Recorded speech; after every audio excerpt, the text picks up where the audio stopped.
Welcome back to the Charismatic Voice, everyone. I am with Tatiana Shmayluk. I think I said that right, Shmayluk. Yeah, perfect. We just had a coaching session on how to say your name, by the way. So working on that and trying to make it just right on. And she is the front singer of the band Jinjer. Very incredible. You guys already probably know her. But thank you so much, Tatiana, for joining us today. My pleasure. My pleasure. And always, it's so nice to see a Christmas tree behind your back. I love Christmas. I love New Year. So it's always give me, like in the middle of summer, I always miss winter holidays, In the middle of winter, I miss summer and like vacations, which I never have. Vacations is something that is not in my reality. I get that. That I have to say, it is I call it my annual tree because I keep it up all year long and I redecorate it depending on the mood. And it's because it makes me happy. So why not have it the whole year? Great. That's so great. Oh, maybe I'll take it into consideration and install my tree. Yeah, we can create an entire community group of annual tree supporters. Yes, a Christmas tree freaks. Yes, I believe in it. Let's do it. Yay. Oh, okay. Well, to start us off, let's talk about this tea or coffee since it's our tea time. I'm going to show you. We apparently have the fruit thing in common today. This is. Is it banana? Banana. That's why I'm having banana nut tea. And then my husband decided it needed a garnish, which is adorable. You are crazy people. I know. So tea with banana. That sounds great and weird. And weird at the same time, right? So what are you drinking? So I'm drinking a smoothie, my morning smoothie.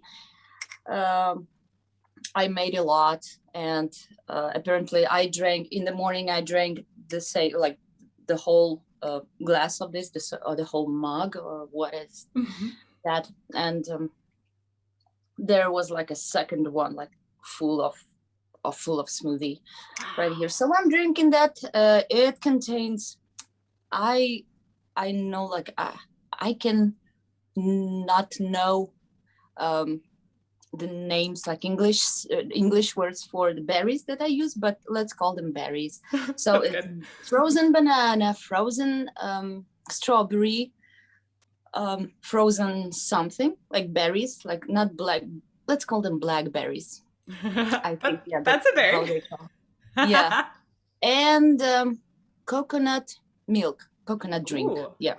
Ooh. Coconut milk and a spoon. Oh, and also another one. It's called cranberries. Oh, also cranberries there. Uh-huh. And a spoon of possession. Yeah. A spoon of possession? Honey. Yeah. A spoon of honey. So the cranberries are, they are sour and a little bit bitter. Mm-hmm. So I coated that with a spoon of honey. And yeah, here it is, very cold, but it's good in this hot weather. That's perfect. Is this like an every morning kind of occurrence? We have a smoothie. Yeah, I started since I bought a mixer. Not mixer, blender. Sorry, blender. Yeah, another kind of blender, where you do smoothies and maybe like some liquids or cocktails, So I started drinking smoothies every morning, and like all different ones, like this kind of a smoothie, and then green ones with celery and ginger and cucumbers and a lot of stuff. They're not that great compared to these ones. I love strawberries, and I hate bananas unless they come with strawberries and with this thing. How you call this? It's a surprise garnish. So. Yeah. That's cute. Okay, well, cheers to you. I'm gonna take a sip. Yeah, cheers. Mm-hmm. Oh yeah. That's good tea. Okay, well, that's good. So the sort of obvious thing, you're from Ukraine, the band is from Ukraine, and I've actually been to Ukraine. I was there for about No an way. hour. An hour? I was on the train when I was 19 years old. I was on the train going to Odessa to meet a friend. I'd been in France for the Oh, year. And just after the border, it got stopped, and Border Patrol got on the train and they looked at my passport. And apparently, I didn't have the right thing. Even though I'd been to the embassy, I didn't have the right kind of visa. So, without understanding a word they were saying other than visa, they took me off the train and sent me back across the border. They put me on a bus that ended up being a drug smuggling bus. And I got to Poland, somehow survived as 19. So that was my experience in Ukraine. were you alone? Were you I was traveling alone? alone. I was Oh, alone. I'm so yeah. shocked, right? It was dumb. It was dumb. But anyhow. That's my biggest nightmare, because I now suffer, like I had this kind of experience of being lost in my own city, like in my own town, when I was like a schoolgirl and traveling all alone just to get a tape of the Offspring, the new album that was a Conspiracy of One album. So it was 2003 maybe or something. Yeah. And I get lost all alone in the weird district, in the weird neighborhood. Uh-huh. So fuck. Yeah. So my mom was angry, and I told her, "Mom, I'll get lost." And she said, "Okay, you can just not do your homework today." Oh. Yeah, my Yeah. mom got scared, of course, and just disappeared for, Was a while. Yeah. It's dangerous. But so Ukraine can be kind of tough growing up, right? And I read some about your past history. It's very tumultuous sometimes too, and it's made you shift around. And I sort of have two main questions about that. Um, do you think there's anything specific in the history that has really influenced a song or how you write? And also, um, how has that shifted how you try to get your music out? I know you're signed with Napalm, so I'm sure they help, but um, getting out of Ukraine when metal music, I think, is a pretty underground scene there. Like, how has that changed how you might approach releasing and getting your music out? Wow. Well, first of all, I started listening to music many, many years ago, since I was 8. And then when I was 9, I started listening to rock music. And I always imagined myself like singing in a band, or at least on a stage. Mhm. And I was very artistic when I was young, when I was a little girl. Nothing's changed. Yeah, and then really, because I danced, I also wanted to dance a lot. Oh. And so every time we like my parents invited guests to our apartment, I danced in a circle of people, But then something happened, so I started to be reserved, Self-conscious. or conscious, yes. Mm-hmm. And then I started to feel like this world really like pushing me down. And yeah, of course, I started listening to heavy music. First it was rock, then it was punk rock, and all Russian music, And then when I discovered Nirvana when I was 10, I fell in love so much. Yeah, then grunge, and then alternative music, then new metal, all the mainstreams that were very popular this or that time, this or that year. I was into that. And so, yeah. And I don't know, and then I discovered that I can sing like really strong. And we created a band when I was in school.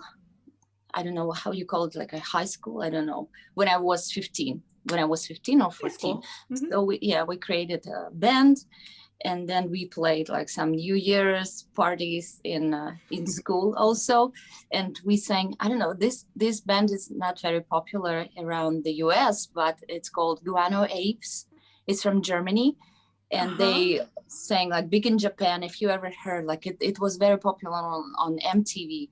And I love, like, you should listen to this band, watch their videos.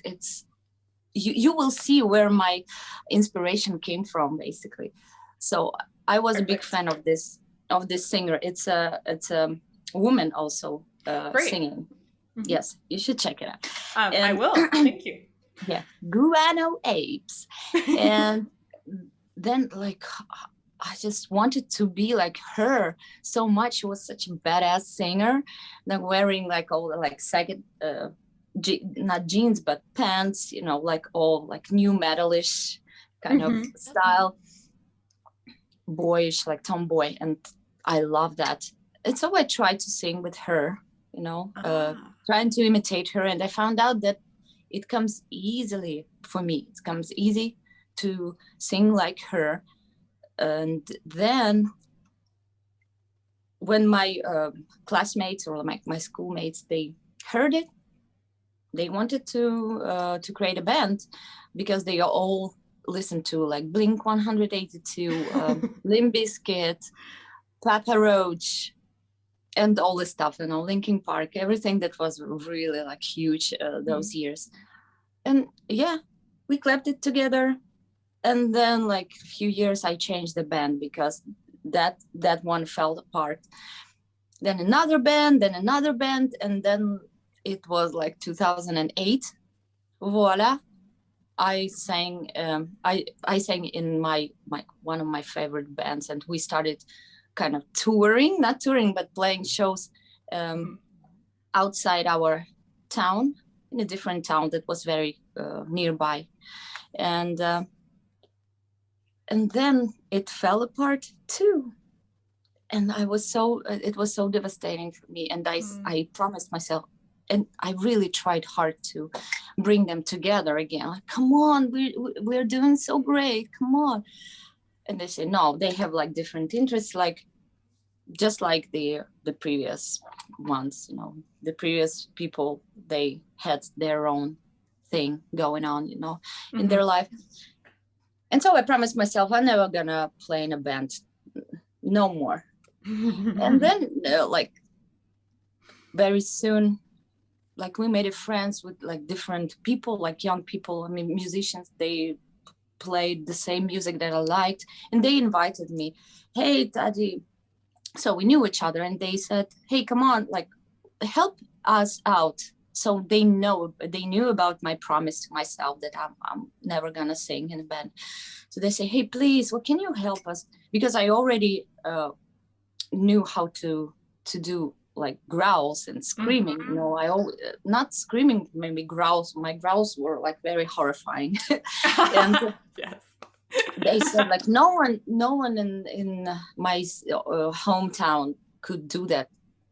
Or if they could, they were very few people who could do that, and they also already had their own bands. So I was the only one, and only one girl who could do that. So they said, hey, come on, replace our singer who left the band and went to the States, and now he lives there. Yeah. Okay, well, help us out with one show. So I helped them, and he said only for one show, and they said yeah, okay. And they checked out. I learned their songs, and I performed with them. They say, hey, yeah, why don't you stay with us? And I said, yeah, okay. And yeah, it was 2009 2009. And since then I never returned from that train, you know, I never take off. And it seems like such a good match. Like you guys look like you work really well together, and you're very much in sync with each other. It's beautiful to see. And also, you know what, since I told you that I avoid questions about how we gathered together, you see, I answered that question again. Already. That's a good story. And although there are no original members of the band already, they're all gone somewhere. We had so many, and they are all always changed and blah blah blah. So I am the oldest member of Jinjer since 2009. Yeah. That actually leads into another question I had, and I want to know what you think makes a good band member. By the way, I think I didn't answer the question Oh, about. I know. I still have some questions back there. Yeah. Yes. So let me continue. Just Deal. very few words. Yeah, it's really hard for Ukrainian to grow big, even in its own country, because we are from farther east of Ukraine. It's not even. It was not even Kiev. You know, it was not even a capital of Ukraine. It was closer to Russia. Yeah. So it was hard. So we had to cross the whole Ukraine, the whole country, which is not small, to appear in like the closest country abroad, you know, foreign country. And that happened only in 2013. So all those, how many years? 4 years. Yeah, 4 years. We were making music, learning, and like trying to be not famous, but at least known in our own country, so that we can cross borders, like, and play at least like Romania, which we did. So it was hard, and we were like, it's been already more than 10 years. And some people say that how did you manage to be like to grow in this big band like for such a short period of time? 10 years? 10 fucking years of struggling, of eating nothing but your nails, you know, because since the war happened in Donetsk, in the east of Ukraine, and it's still going on. So we had to move to another city, which was closer to Polish border, for example. Yeah. And lived there with no jobs, nothing. We did concerts only like here and there and everywhere, you know, like very small shows, and earning money just for the road, you know, there and back. I tell her, we ate nothing but like really just nothing, just soil. That these were not horrible, you know, not horrible. They were beautiful years, you know. I'm talking about years. They were pretty cool in their own way. So it's nothing that we just appeared, you know, from nowhere and became so like popular or not known. It took us 10 years of struggles, constant struggles. So it was hard. It makes it so the product that you've been working on all along, when you do present it, it definitely has more refinement. That's maybe is part of why the band feels so in sync and well developed, especially really well developed for very complicated music at the same time. I wonder if that's partly why everyone was like, wow, they're instantly so great, because they didn't necessarily hear as much of the growth process when you were first figuring it out. I don't know. Yeah. I don't know. We were lucky to be together, to find each other, you know. And what makes a good band member is that you have to make friends with them first. You have to know them. You have to build friendship. You also, and how you build friendship, you go with them through fire and storms and troubles, through hunger, you know, helping each other, supporting each other. And then you will never lose a band member because of your different views, or someone wants more money that like the other member of the band. So never. You have to build a family. You have to become a family, even though you are not a family by blood, you know. Family by music. Family by music, and I think it's even more important than by blood. I love that. That's super sweet. That's awesome. Let's see. I have so many questions. I'm going to kind of go through these, and you know, I'd like to ask about the process of writing a song. And I understand that it seems like it might shift from song to song, who's doing what. And I'm really curious about what does that look like when you're collaborating together? Do you write that down on music, or are you learning it by ear and recording the tracks? And then at what point do you take it off and start writing lyrics, or do you write the lyrics kind of early on for influence in it? Mm-hmm. So my writing process, I think, starts. It's never, it never ends, basically, because when I hear something, I, for example, watch a TV show or a movie, and or reading a book. When I see a good, when I hear or see a good thought, good idea, I take picture of a page if it's a book. Mm-hmm. I write it down in my notes on the phone. If it's something that comes from TV, from a TV. And then I have like a huge list of phrases and words that really interesting for me, And then when it comes to write lyrics to an album, mm-hmm. First of all, they already, for example, they already have a demo. All the instruments. Yeah. So they compose, they learn something without me. I don't like to be present during their composing process because it's boring. It's boring. They are all very concentrated. They don't pay attention to me. And I'm just sitting there, doing nothing. There's no couch to sleep on in our rehearsal room, and I just don't go there. So they play, and then they record it together, and then bam, bam, bam, they have a rough sketch, like a demo version, mm-hmm. which is really cool. It really sounds like a professional recording. I don't know. Uh-huh. And then they send it to me. I procrastinate, and then when it is already like 5 or 6 songs, I procrastinate even more.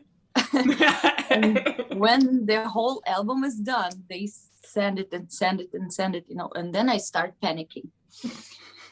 And then I listen to at least like one song. The first song they sent me, okay, let's do this. So I listened to it like few days, like maybe 3 days in a row, listen to that and trying to, to absorb the vibe, the atmosphere that it brings. And looking at my notes, what's good, like what can be used, like what I want to say, for example, first of all, the topic.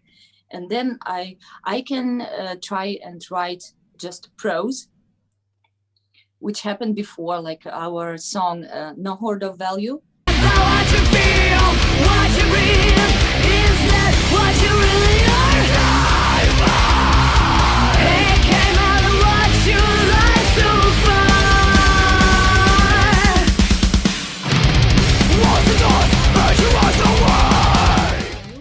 Was written by like this. So I wrote prose in Russian.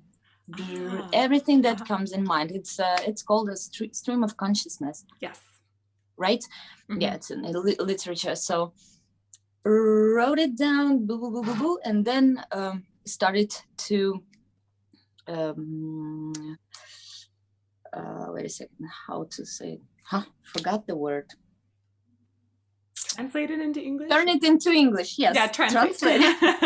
Translate it into English. And then it's a miracle for me, because then the rhymes and the rhythm of the poem that I'm writing mm-hmm. is just emerged, like it creates itself, and now it's even rhymes appear.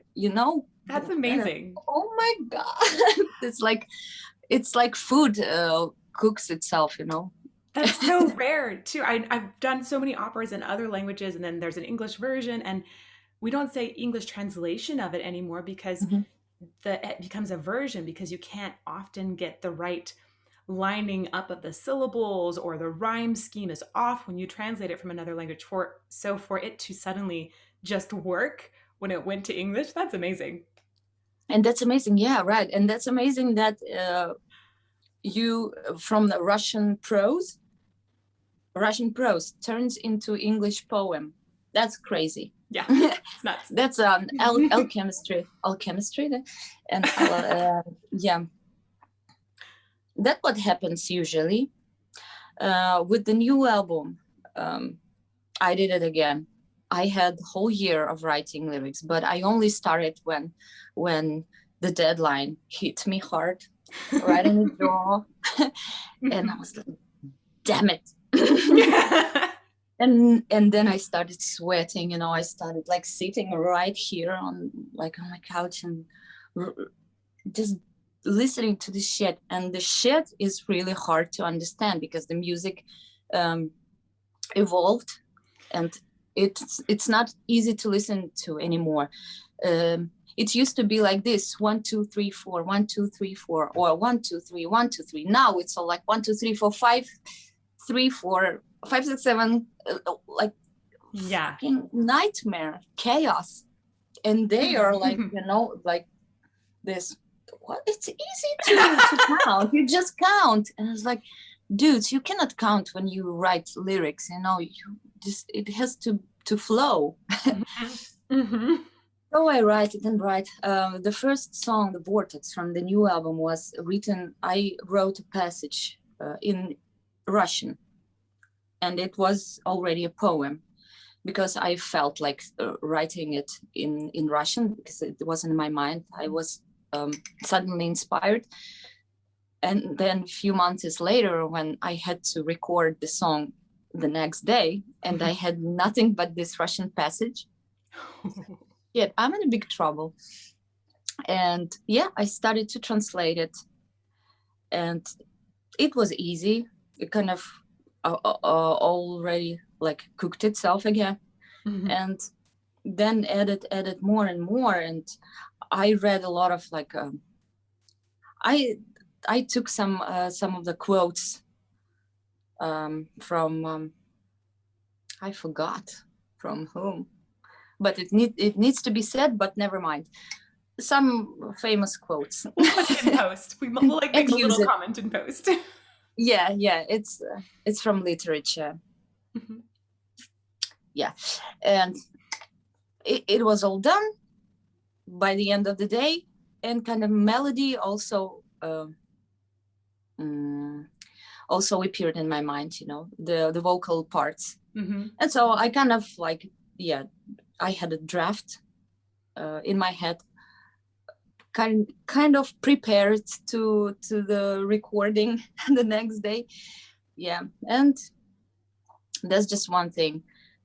Another thing, I can bear, like I can carry the idea, or I can carry nothing in my head. I just can slam my head against the wall because I have nothing in my head, you know, only those notes in my iPad or my phone that just don't make any sense together, you know. They're all like a mess, and I can cry, you know. I can even blame the whole world, my band, the whole world, my mother, for making me not a poetess but I don't know, singer, and can cry, panic. And then at the end of the day, when I go to bed, just like, okay, it's time to do it. And I do it in 2 hours. Bam, bam, bam. the lyrics are done, but there's no vocal line, like no vocal parts at all. And that's what makes me even crazier. The next morning, I try to listen to the songs and reading the lyrics together, and, you know, trying to, like, you know, sing something, but it all, like, I can't even hit a note. I don't know where because it's really complicated music we do. And so I'm so pissed off, you know, I'm so angry at them. And so I go to recording studio. And so, you guys, I don't know what to sing, but yeah, let's do it. And I improvise. Oh. And improvisation helps me a lot. I can drink something like cognac, for example, a little bit to get into to mood, Yeah. And it's good that the whole band, they are present when I record vocals, so they help me a lot. They suggest me a lot of things, help me with lyrics, with words, and with rhythms. And I really appreciate it. So that's how it goes. It's a struggle. It's very challenging for me every time. I love hearing the process. It's so fun to hear about that. On Vortex in particular, which I just listened to and did a reaction analysis that is going to premiere just before our interview on the same day. So that was amazing. It's my new favorite song from you guys. It's really, That's really great. amazing. That's great. Do you think about, while you're doing this writing process, do you think about, oh, I'm going to sing this as a clean vocal, or I'm going to sing this as a growl? Is that like a dichotomy that happens? Sometimes it depends on the topic I sing about. It's also hard to explain, because since I have only time, again, by procrastinating, I waste a lot of time by panicking and then writing it right before going to bed, and it's all like smudgy in my head, like all smudged and blurry, and I'm not even sure if it's gonna be a good song. I have always doubts, and always like self insecurity.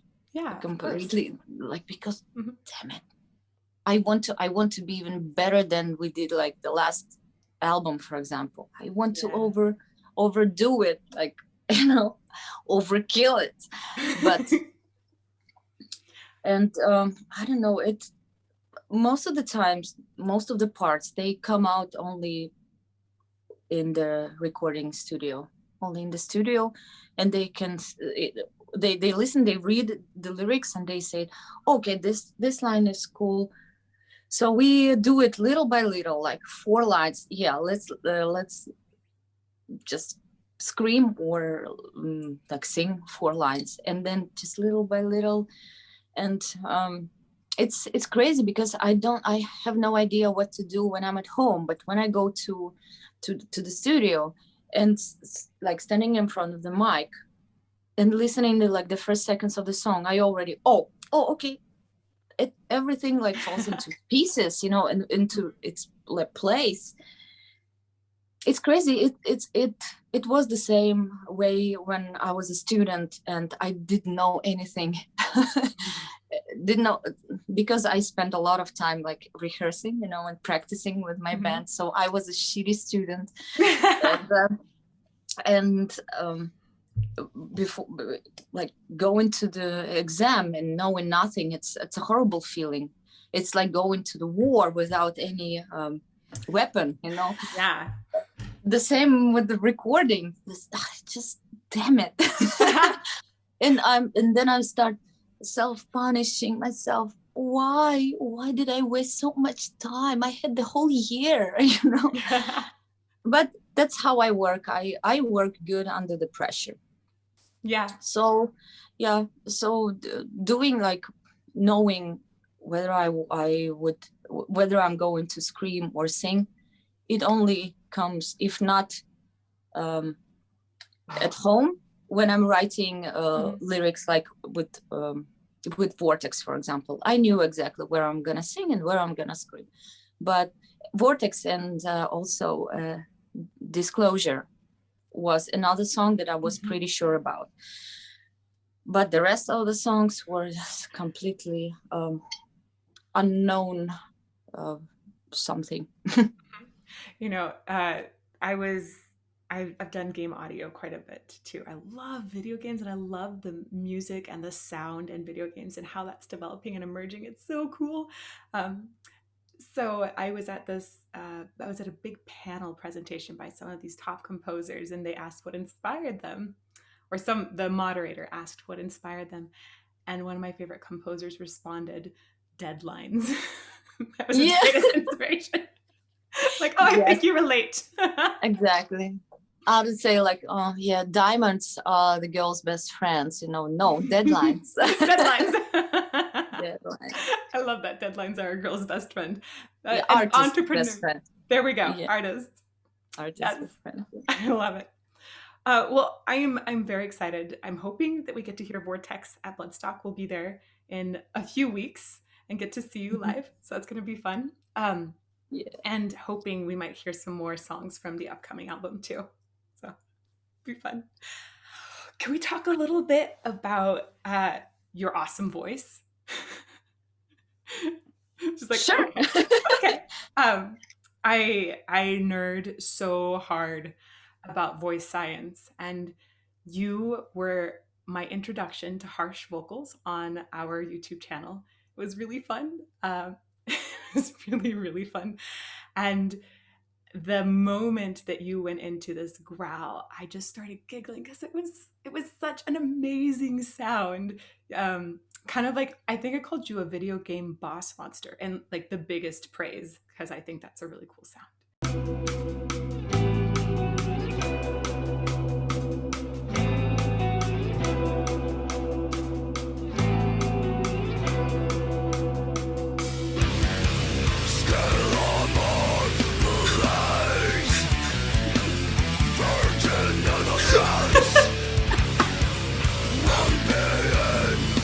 What is happening?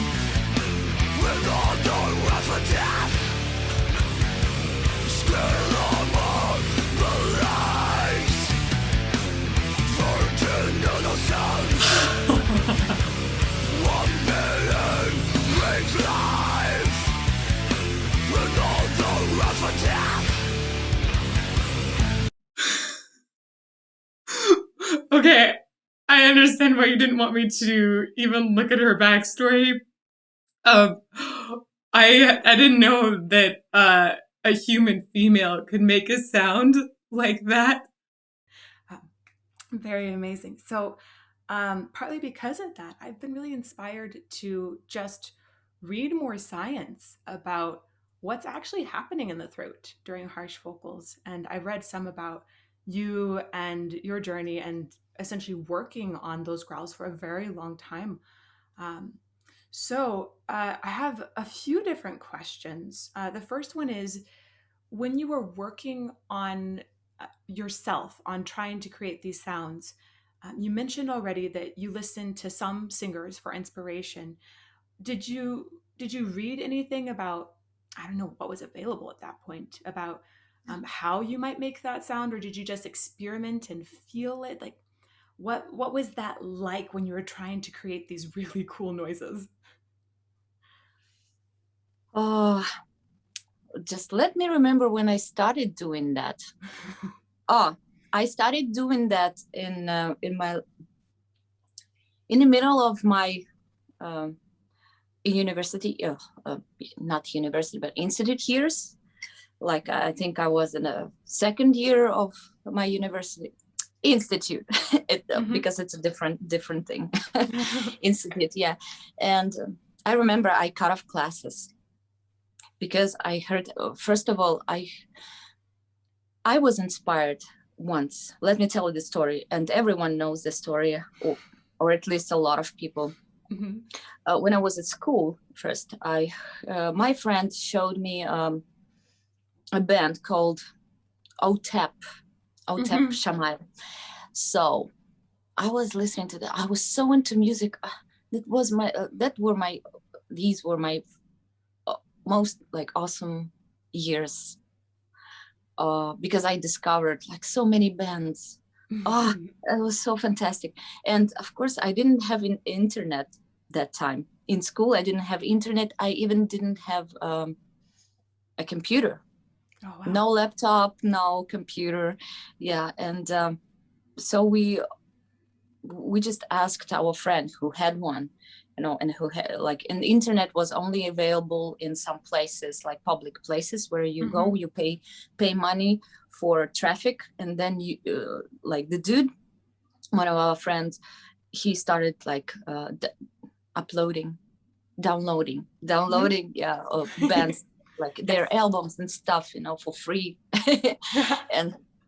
and we listened to like, and then I think, I don't know, I don't remember how I found out. Like, so he played a record, a CD of this band, OTAP.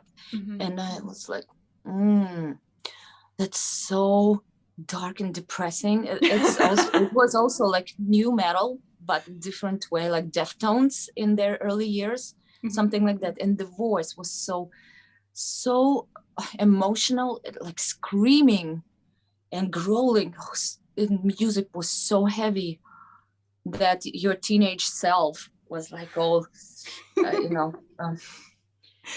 revolt, like, like rebelling, against nothing, like just rebelling. And I said, oh my God, that's so cool. The dude is really cool, I said. He looked at me like this and he said, no, it's a girl. I said, what? That was the first time I heard a woman screaming and growling. Damn it, I want to do this again. I want to do this also, And beside of the band that I mentioned before, Guano Apes, she also used like screaming, but only once, maybe twice in the whole history of the band, Got it. But she has this harsh voice, like Nina Hagen. Maybe you heard Nina Hagen. Yeah. So listen to this band. I really recommend that you listen to the band. I wrote it down. It's in a note for me. And I was like, damn it, that's absolutely a different level of singing. Like, it's screaming, and it's a girl. That was a very long time ago, in 2007, maybe 5, maybe 6, maybe even earlier, maybe 2004. I don't remember. So I was so shocked. And then I tried to train myself. How did I train? So there's also a band, Mudvayne. And there's a song, Dig. And I love this song so much. And there was winter. I remember it was winter, very cold one, Ukrainian cold fucking winter. I don't know, like, do you know, like, this Celsius and Fahrenheit, how they I know. Like, it's a minus 15 Celsius. Ew. Minus 15 Celsius. Winter, a dark evening, snow and stuff. So I grabbed my friend who showed me OTAP. I grabbed him and we went to the outskirts of my city. I lived like in 10 minutes away from the outskirts. So, and there was a highway. So we stand there and I screamed and to the to the cars passing me by, I screamed that song, Dig, and damn, that was so horrible. The first sound of myself hearing that sound coming out of my mouth, that was so embarrassing. I thought it was easy, but no, it's not. So I trained. I cut off classes. And that continued even when I entered like my institute.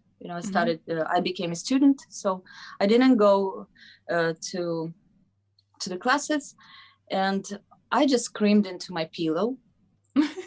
Just because screaming outside already, it was the daytime, and I didn't want to do that anymore. So I screamed into pillow. But the only thing that really helped me is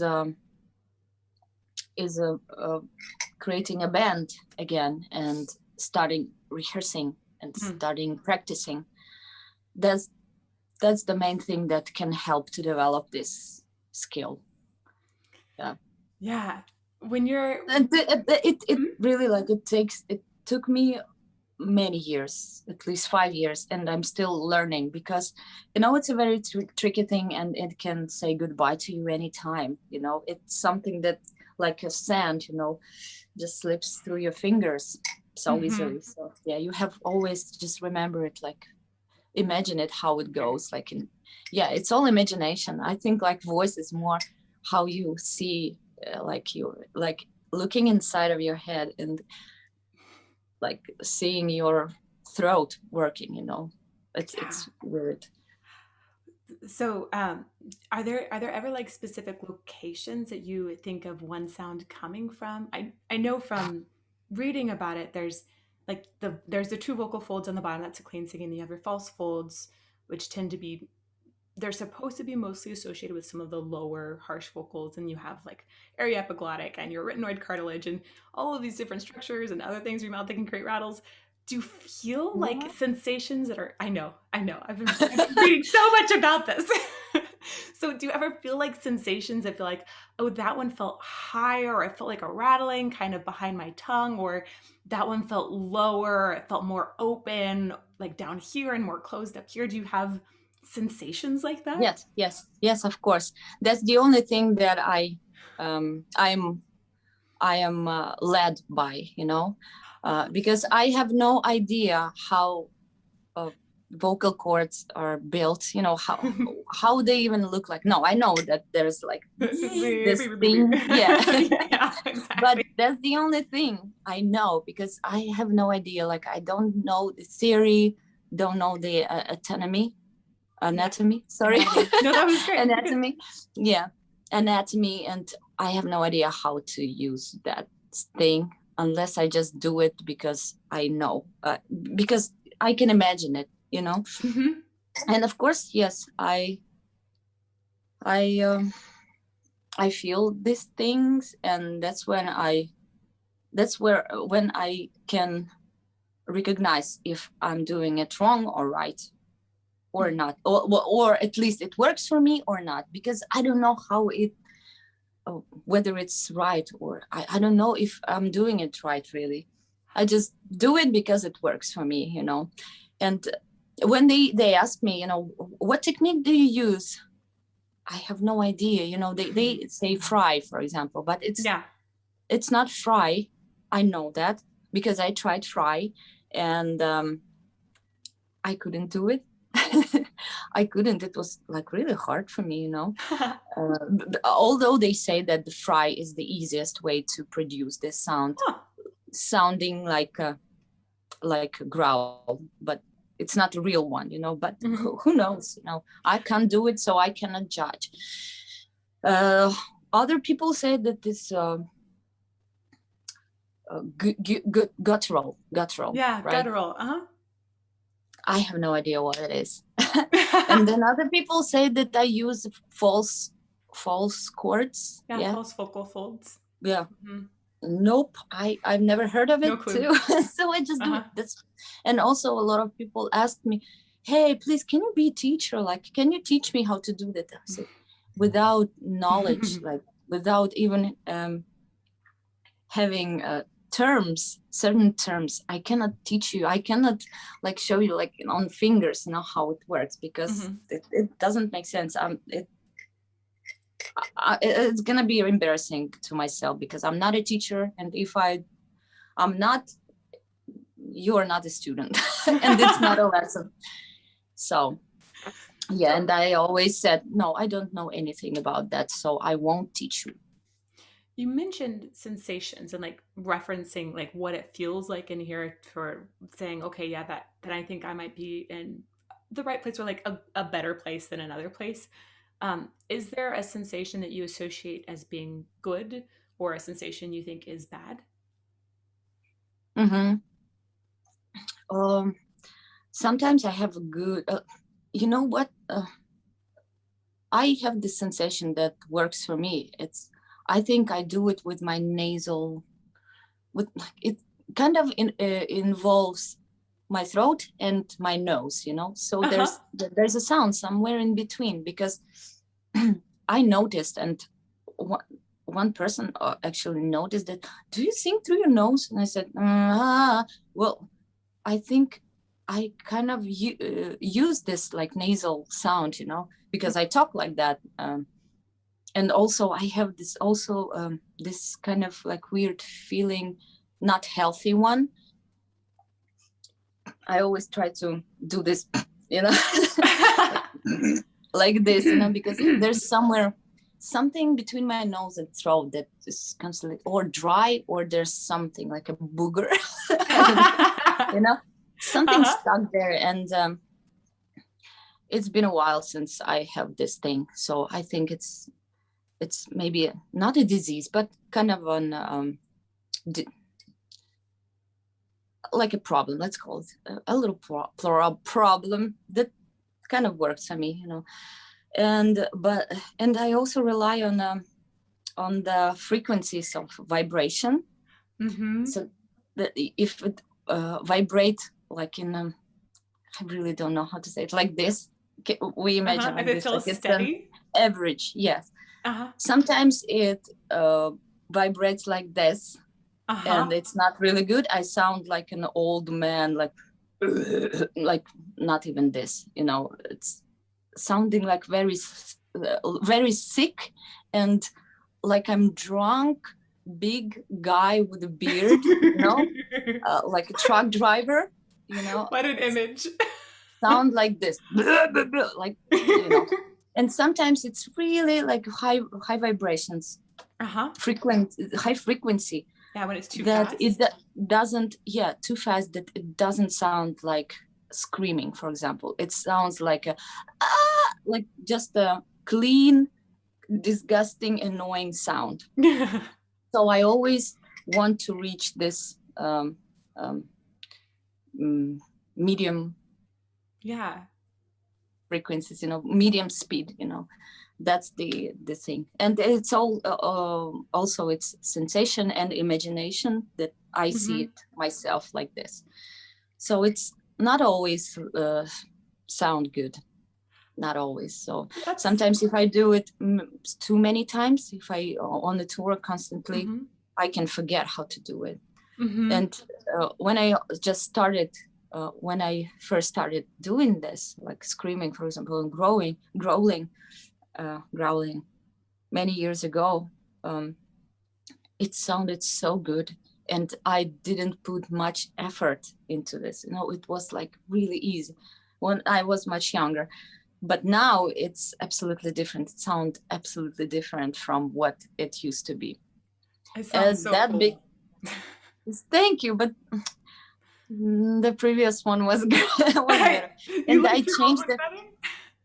Yeah, it's like I lost it, and then I found it, but it was like reformed, you know, like absolutely like reshaped.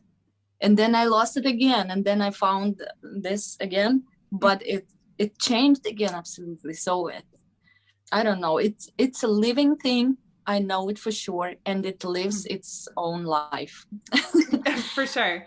That's one of the things about being a vocalist that is so awesome but so frustrating at the same time, is that your voice is a part of your body. So however you grow and change, it's going to change with you.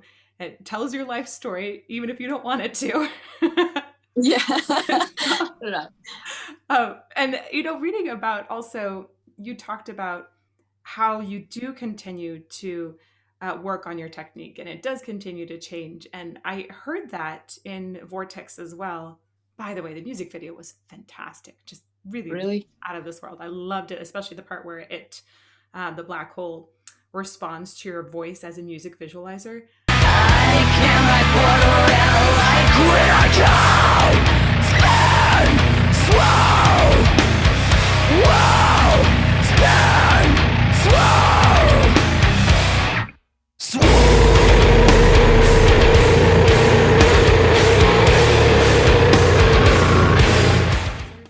that was brilliant. Whose idea was that? The idea was ours. Like me and Eugene kind of came up with the idea of black hole and all this like things stretching out and eventually sucked into the black hole. But it was more of his vision. So he said, like, it's exactly how I imagined. I imagined it absolutely differently. So yeah. I love with your girls. It was just so amazing. But this pulsing thing, I don't remember whose idea it was. It's not mine. I think it's Eugene, and with the guys maybe. I don't remember. It was awesome. Yeah. So your clean vocals and that sounded to me like they have gotten stronger, and the belting sounds like you've really developed more of a laser-like focus on some of those top clean notes. Is that something that you've particularly been working on? No. No. It sounds good. shame. I feel shame Oh, when none. people ask me, how do you care of your voice? How do you take care of your voice? And I was like, damn it, what to answer? Because I don't take care of my voice. I so do not take care of my voice that I smoke cigarettes, and and I've been doing this for many years. I stopped smoking, and then I for 3 months, and then started again. So, and this thing, I cannot work like in my apartment, because it's an apartment. It's a block of flats where I live in. The walls are very thin. The floor is even thinner. So when I remember I sang Mariah Carey, I can leave this song, can live in it without you, in the middle of the night, at midnight. We tried a new microphone, at home, and I tried to sing so lightly, but damn, the dude from downstairs came, and he started like threatening and stuff. So it was very, and I said, okay, no more singing, fuck. And to do so, I need to to train my voice, I need to go to our rehearsal studio, which is on another bank of the river, like the Kiev. It stands on the river, and fucking, I don't know, 30 minutes, 20 minutes drive. So I cannot do this every day, unfortunately. So I don't do it. And that means that, no, it wasn't my goal. I didn't train myself. And my voice kind of depends on what mood I am in at this or that moment. That's so true. The voice is so connected to your mental state. It's just the vagus nerve goes to your emotional processing center in your brain, and then it goes straight through your vocal folds. So it's so connected. So connected, and it's really hard. Like for me, it can be really out of control. Yeah, I totally relate on the singing in apartment problem, because singing opera is really loud. Yeah.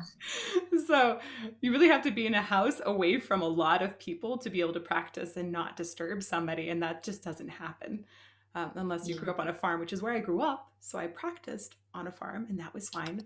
My grandparents still heard sometimes across the lake, but anyhow, yeah, like in LA, I could only practice at certain times of day, and usually I would be at the opera house to practice. Had to go there because it's just so loud. I know practicing in a straw was really helpful because it could be quiet then, and help with making it easier. But man, it's hard as a singer to find a time to practice when you're not going to disturb your neighbors. Have you tried pillow? Have you tried the pillow? I screamed. Yeah, I screamed into pillow. It's hard because there's no, the air cannot find a way out, with just stuck in there in your pillow. So you need to hear that. Yeah, I understand. Yeah. Where are you now? Where do you live? In LA or no? In Arizona now. I was recently, we moved away from LA about 2 years ago to Tucson for my husband's job. And then COVID hit. So we've really, I'd been going back and forth every week. Every 2 weeks I was there. And when COVID happened, we just stopped and stayed in Tucson at that point. So, but it's worked out because I'm all online, and it's really warm here, and I like warm weather. Me too. I like warm weather. I don't mind getting sweaty, and I love sun. I used to do like this sun to take sun baths, like getting tan for 6 hours in a row, just laying under the sun in like at 12 a.m. Oh, that sounds nice. Not like in noon, yeah, for 6 hours, and I didn't have any like sunburn at all. Oh, I miss those days, but in this apartment, I just cannot do this. Man, I dream about a house with a backyard. yeah. Oh, yeah. And it's so much cheaper to live here than in LA too, which is really big. It's nice, really nice. You were pointing to this, and I remember I wanted to ask about your tattoos. Did you get any new ones during COVID? Did you do any on yourself during the last year? No. First of all, yeah, I stopped doing tattoos myself because since it's not my work and it stopped being my hobby, I didn't buy any new ink, and my old ink, they expired someday. So I don't want to use that for sure, and I don't want to buy new ones unless I have someone to tattoo on. But me, well, I have only my legs, but I don't like this idea. First of all, to tattoo, you have to dedicate a lot of time.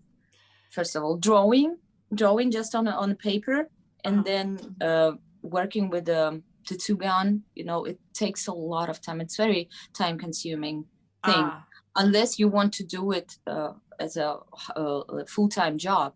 Yeah. But I don't. I don't have time for that. So, but maybe, I don't know. Maybe I'll tattoo my husband. He's not very picky. Not very picky.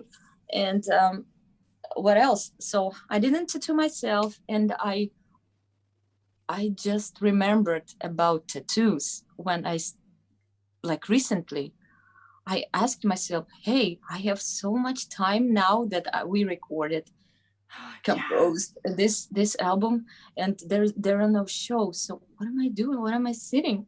I completely forgot about tattoos. Whoa. And now I'm just like, the fuck? But I hate doing research, like finding a proper tattoo artist. And then I don't know why, but in Ukraine, like they are usually like sheetheads,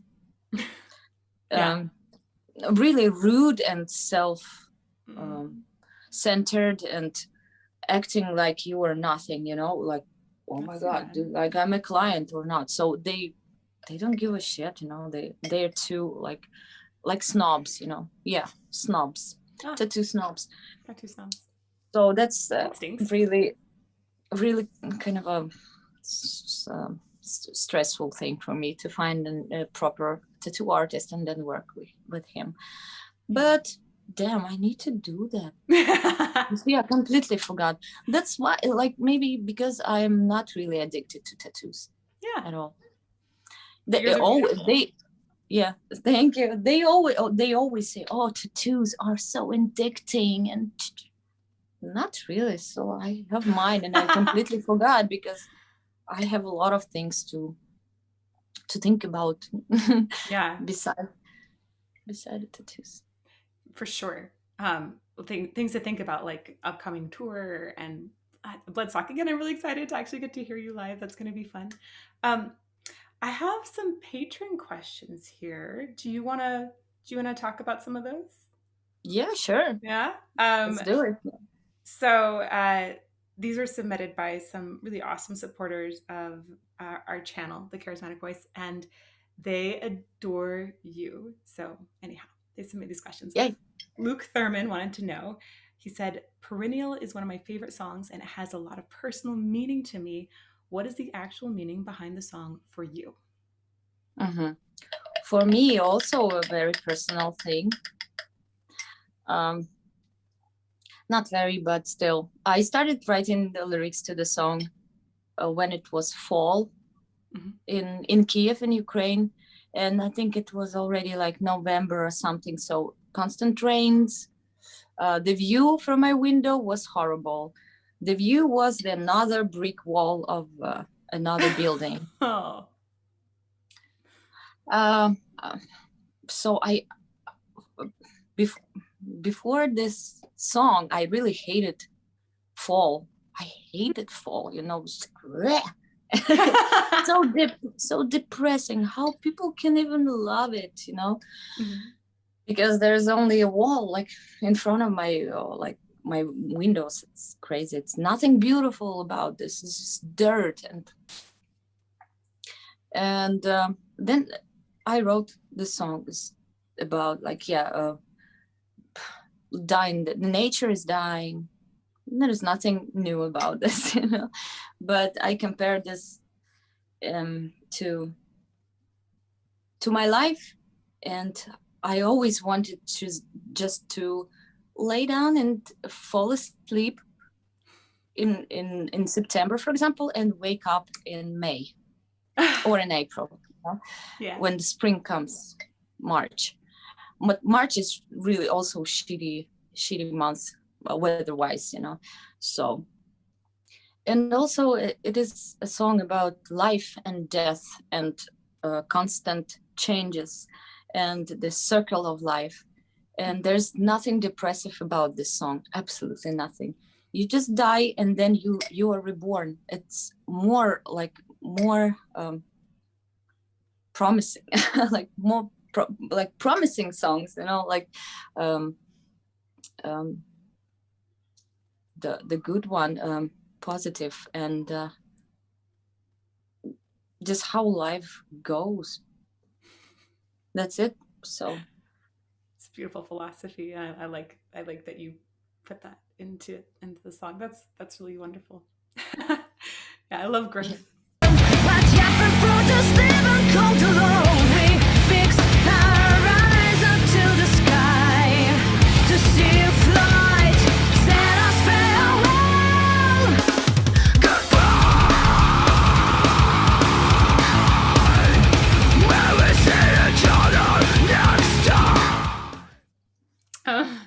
Christian Coy wanted to know, is there one artist that inspires or influences you to the point that you would do a cover of one of their tracks in tribute if given the opportunity? Since we've already done the covers for my favorite bands, like for my favorite songs, it's Nirvana and Alice in Chains.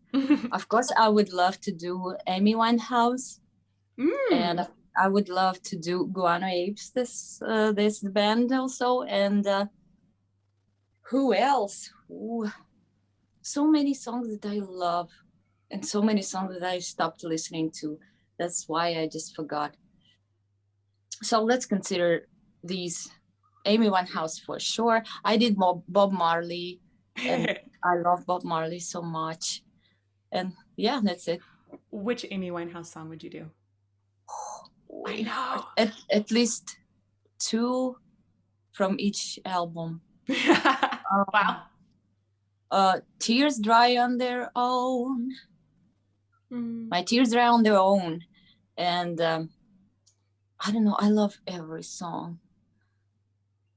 And since, you know what, I discovered that a lot of her songs were not written by her. It were like they were really old songs from 50s.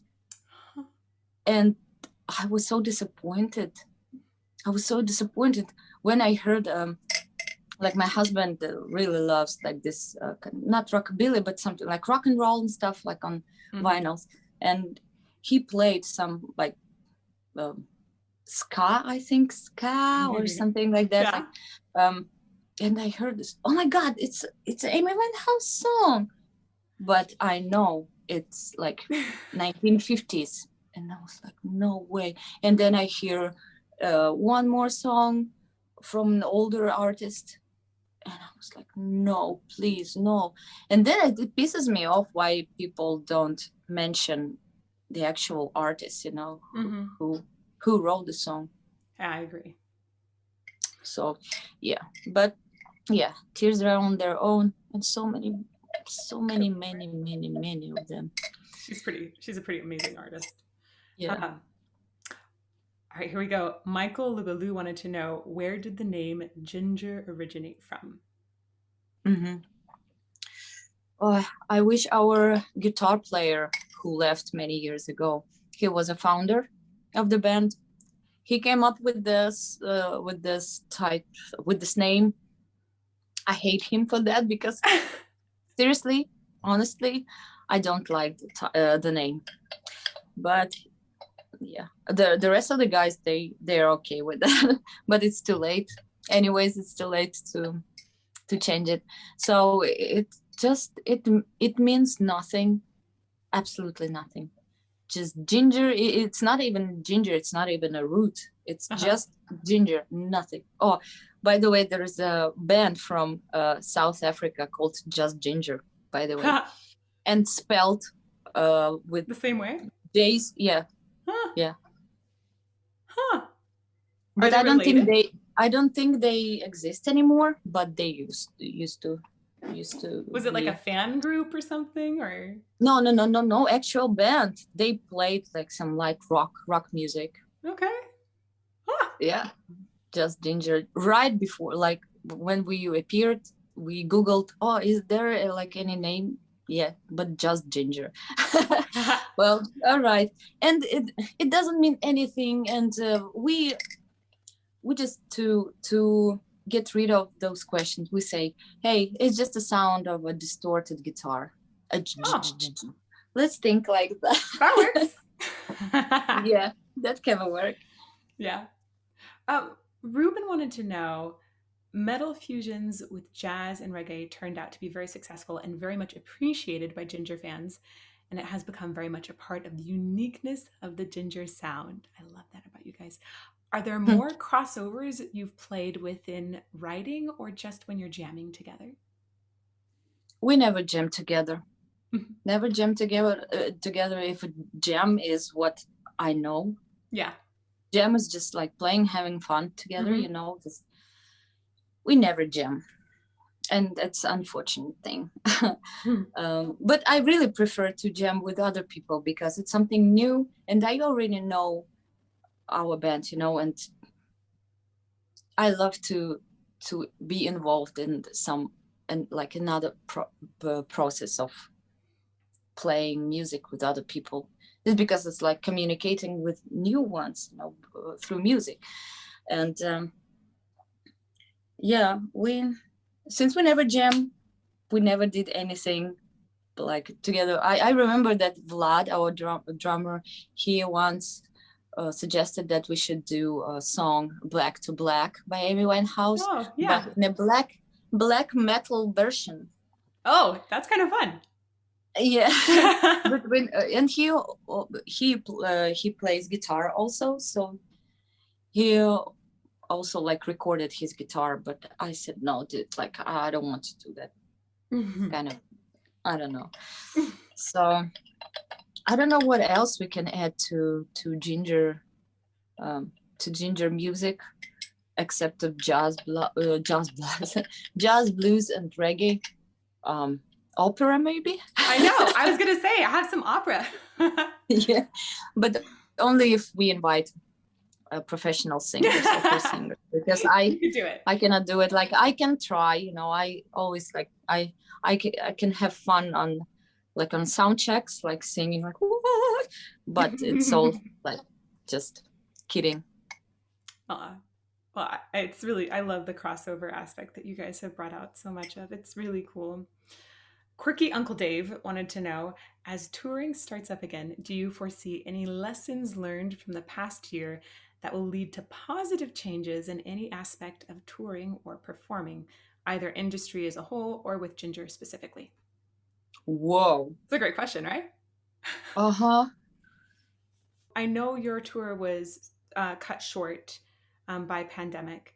And then you ended up focusing a lot on digital content and getting more content out online. And I know Napalm as well really started becoming, from my point of view, they became very active and helping promote more on YouTube. So I'm wondering maybe if that's something we can take away that's positive. That's maybe it's helped you to focus more on how to continue to get your music out even when you can't tour. Maybe. Maybe. Well, we as a band don't like doing this live streaming concerts, for example. Mm-hmm. A lot of them, one for us that we did in France, Hellfest at home or something like that. Yeah, that was enough for us. That was a crazy show. At least we were there, we were present on this actual stage, but there were no people. And we are not the fans of doing this online work all the time, playing in front of cameras and like streaming that. We only did some Q&As with Eugene from time to time when we were in California last year. And that's it. And so we shot music videos, and so, and when we say let's work while we don't have shows, that's what we do. We did this crazy album, and it took us for about a year or even more.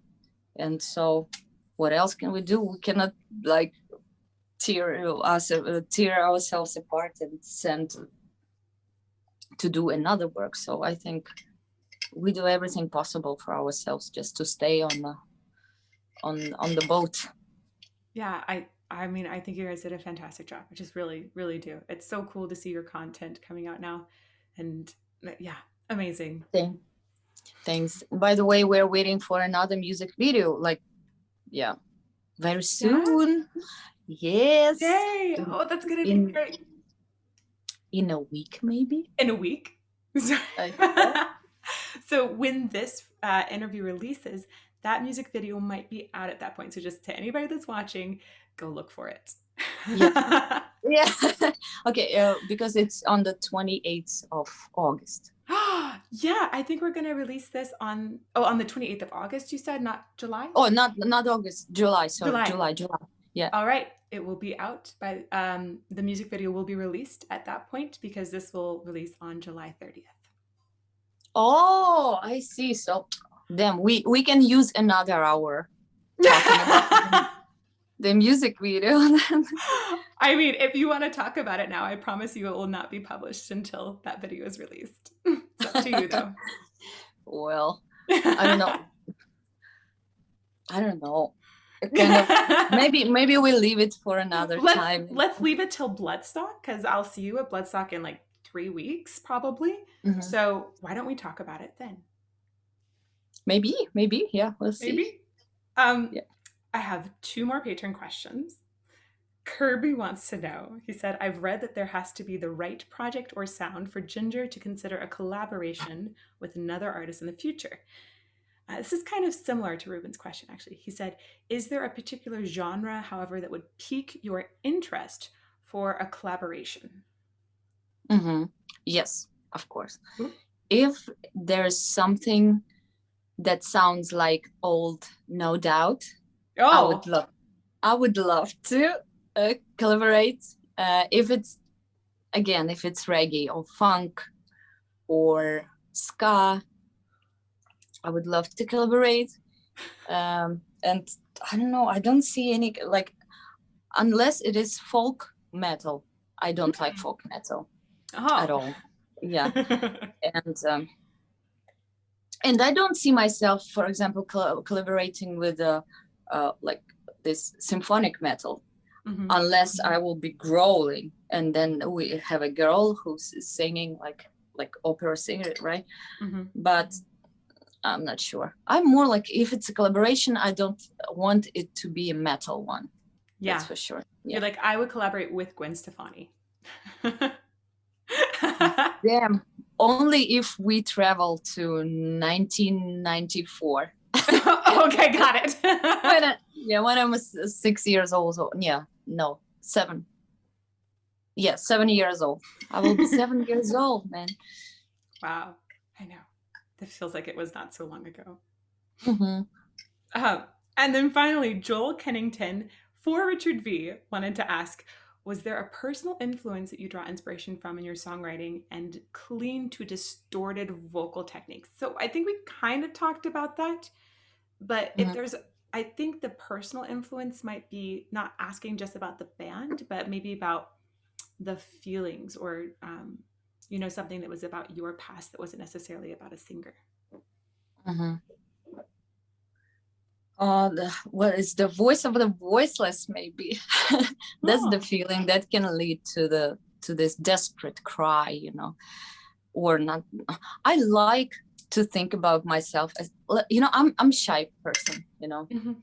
only if I feel comfortable. I'm okay. I'm kind of like chatty and stuff, but usually I'm shy. I'm like hiding in my shell and in introvert, and to feel myself a beast, like a strong something that I'm human, and like growling, that makes me, I imagine myself like something, not someone, but being something that just like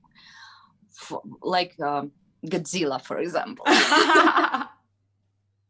I have wanted so long for you to be a voice of a video game monster of some sort. And I feel like we need to achieve this.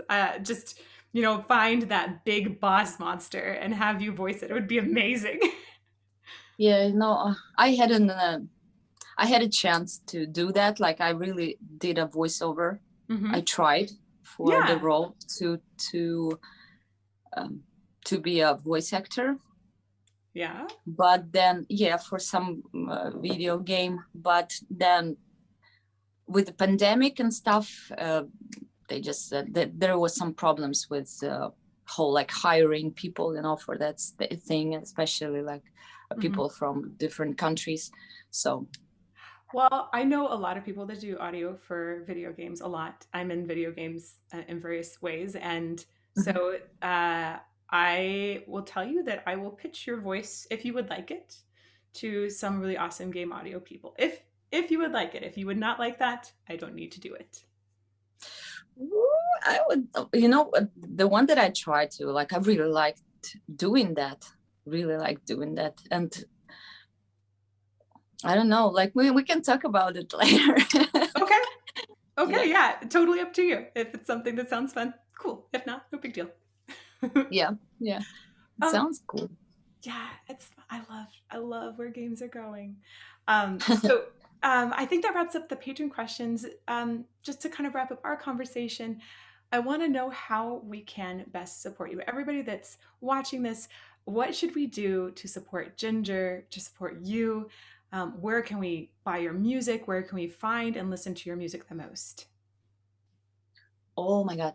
First of all, people come to our shows. As you know, we are going to play the US tour together with Suicide Silence. It's going to happen kind of soonish in October, September. You know where to find our dates on Facebook, on our page, our Facebook page, and Instagram page. We have all the information there. We post like systematically, and just come to our shows. That would be great. And we always want our shows to be sold out. That's our greatest treat. Aw, okay. Because we love seeing full house, we love it Yeah. because it it's always good when your party that you organize, having so many people, having fun. It's just add more energy to the show, Mhm. and also, I don't know, watch our videos. Of course you watch it. Read our interviews so that you can ask, maybe next time you can ask a lot more questions, like some very serious, or not serious, but interesting questions. Yeah. Mhm. And just, I don't know, follow us, listen to our music, and try not to judge. Just if you don't like a song, maybe you should try and give it another try and another um, listen to it, because as some interviewers said, that the new album is hard to digest. So I have hopes that our audience have grown as we have grown. It grows with us. So yeah, listen to our music, buy it. I don't know, buy our merch, buy. Not buy, just listen to us. And yeah, that's it. That's the only thing that people can support us in this way. Yeah, come to our shows and listen to our music and try to learn the lyrics, please. I work so hard. You write good lyrics. Yeah. I like that. Learn the lyrics too, because they're very well done. Thank you. I'm so happy that we can have you on the channel. I'm so happy that we can encourage people to support more too, because you guys are doing amazing work and I want to see way more of it. Yeah. I know. Thank you, Elizabeth, for the chat. It was absolutely amazing. I don't even know what time it is now. I know, time flew by. Yes, probably we've been chatting for like an hour or so, or even more. I don't know. My TV shows are all finished, and yeah, I'm watching Friends over and over again. My Friends are like, it's my favorite TV show of all time, so I'll never get bored of this TV show. So yeah. But it was cool. Thank you for like changing my evening routine, and yeah, having a chat. It's so cool. Yeah, I love it. Let's do do you want to do like a little cheers for a sign off? Yes. Cheers. Blink. Cheers. Blink. Cheers. Cheers to you. I have one one sip left. Sip. Oh, you beat me. I'm gonna eat a little bit of this banana. Okay. Thank you, everyone. Have a great day. Thank you. Bye. Stay healthy.